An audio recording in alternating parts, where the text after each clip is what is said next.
दोस्तों, इतना तो आप सभी को पता होगा कि हमारा देश 15 अगस्त सन 1947 को आज़ाद हुआ।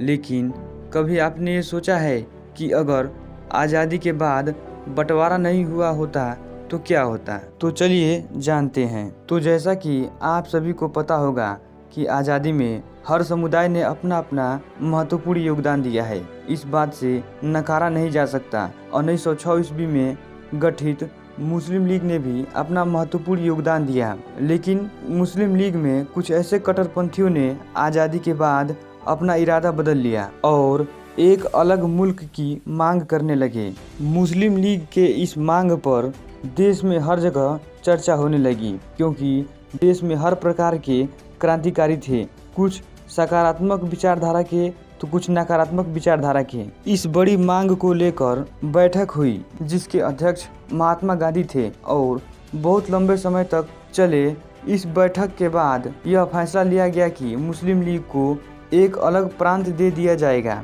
लेकिन हमारे देश के धर्मनिरपेक्ष क्रांतिकारी नेताओं ने इतना कहा कि जिसको पाकिस्तान जाना है चला जाए और जिसको रहना है उसे यहाँ से कोई नहीं हटाएगा। पर इस बंटवारे ने लाखों लोगों का दिल दहला दिया। हजारों लोग घर से बेघर हो गए। बहुत सारे लोग भारत से पाकिस्तान और पाकिस्तान से भारत आए और कई बार कई समुदाय का आपस में झगड़ा और दंगा हुआ, जिस दंगे में बहुत सारे लोग मारे गए। इस दौरान बहुत सारे परिवार बिछड़ गए। जिस बंटवारे का शिकार हमारे देश के वर्ल्ड चैंपियन धावक मिल्खा सिंह भी हुए थे। इनके भी परिवार को बेरहमी से मार दिया गया था।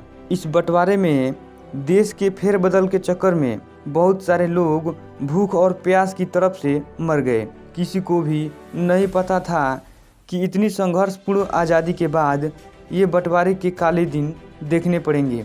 हमारे देश के क्रांतिकारी राजनेता बहुत ही उदारवादी तथा अहिंसकवादी थे, तो उन्होंने ये फैसला लिया था। इस बात से आप भी अनुमान लगा सकते हैं कि आज़ादी के बाद भी इतना दंगा हुआ और हजारों लोग दंगे के शिकार हो गए, मारे गए। अगर बंटवारा नहीं हुआ होता तो भी बहुत सारे कट्टरपंथियों के दंगे होते और इस दंगे के शिकार होकर लाखों मासूम लोगों को अपनी जान गंवानी पड़ती और देश में अभी तक कट्टरपंथियों का वास होता और देश और भी कमज़ोर होता।